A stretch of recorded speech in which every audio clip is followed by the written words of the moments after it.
Démarrer une chaîne qui parle de cinéma avec ce genre de vidéo, c'est très cliché. Une intro classique, avec une voix que vous avez encore jamais entendue, vous vous demandez si vous allez l'apprécier. Encore un nouveau youtubeur cinoche, quoi de bien neuf là-dedans. Je suis certainement comme vous, un grand amoureux des films, de l'effet procuré par les images. Et si le YouTube américain se porte bien, en France c'est moins évident. Il y a beaucoup de face caméra, avec un ton un peu hésitant, où on donne son avis un peu survolé, ça j'aime pas. Rentrez dans les détails, je veux vous parler des détails. Bien sûr, des vidéastes français que je vous recommande ici abordent le cinéma d'une façon très intéressante, tels que le Fossoyeur de film, l'équipe de Chroma, Monsieur Bobine, Tales from the Click, le Coroner ou la séance de Marty, qui exploitent tous à leur sauce des sujets du 7e art avec brio. Alors ouais, qu'est-ce que je vais pouvoir vous apporter de neuf alors? J'aimerais parler de mon propre cinéma, pour vous transmettre les messages, interpréter les histoires. Juste un gars qui va aborder des thèmes notoires et raconter son amour pour des films. Un film, c'est un immense tableau qu'on ne peut voir dans sa totalité qu'avec un recul de plusieurs mètres. Parce que c'est la composition des plans, le rôle d'une musique, l'interprétation des comédiens, la photographie, les couleurs, le travail du sound design, le montage, le rythme, les costumes, le décor, les effets spéciaux. Un bon film, c'est notre œil, notre vécu et le contexte de son visionnage qui va nous amener à le juger. Si tout art est techniquement élaboré selon des codes et des règles, sa réception appartient à tout à chacun.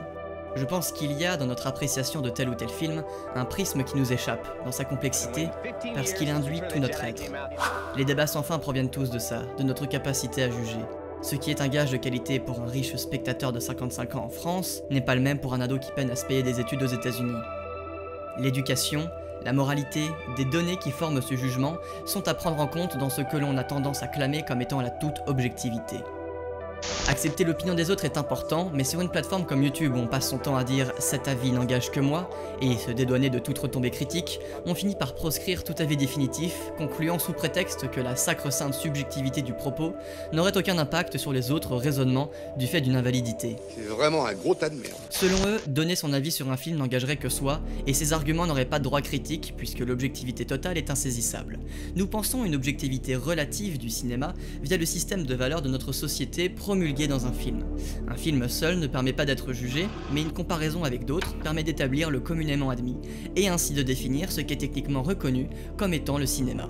Bien sûr, on peut s'essayer à de nouveaux formats, l'expérimental, mais s'éloigner du champ connu revient à faire face à des critiques plus faciles. Tout ça pour dire que toute analyse se construit via ce qu'on est, qui on est.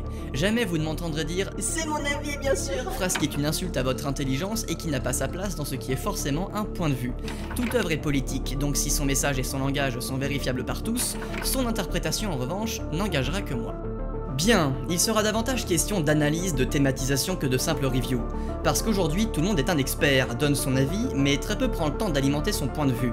Quand on déteste un film, il se peut que ce soit le but même de l'auteur. On peut ne pas aimer et adorer ne pas avoir aimé, parce que la sensation procurée par le film est aussi importante que la joie, ou la peur et la peine. Il n'y a pas d'émotion dont il faille se cacher. Même les plus négatives sont importantes pour l'éveil intellectuel de l'individu.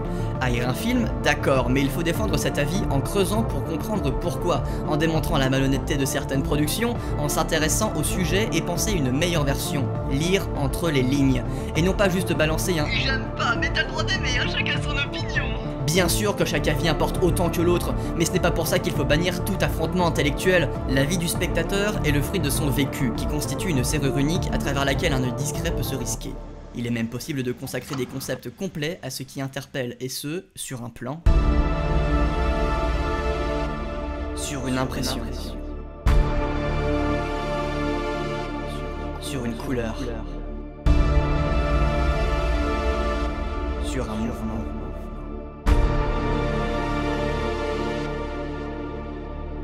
C'est ça, parler du cinéma. C'est se confier, montrer ses doutes, ses peurs, ses découvertes. Penser le cinéma, c'est parler en images. Parler du cinéma, c'est les revivre. Tout comme vous, j'adore ça. J'ai vécu des trucs complètement fous devant l'écran. Dans une autre galaxie, dans notre propre monde, dans un mélange de mondes. Au Japon, en France, sur la Lune, avec des acteurs, des dessins, du plastique, des filles, des garçons, des robots, des méchants, des gentils méchants, des voitures, des avions, des gens qui chantent, des gens qui pleurent, des paysages, la nature, la ville, le jour, la nuit. Des propos dans un film, c'est pas ça qui manque. Les thématiques d'une filmographie non plus. J'adorerais parler des réalisateurs et des compositeurs, en faire des rétrospectives pour tenter d'entrevoir des régularités dans leur carrière, cerner leur monde. C'est tellement excitant de penser à tout ce qu'il est possible de traiter avec ce sujet. Bienvenue sur ma chaîne.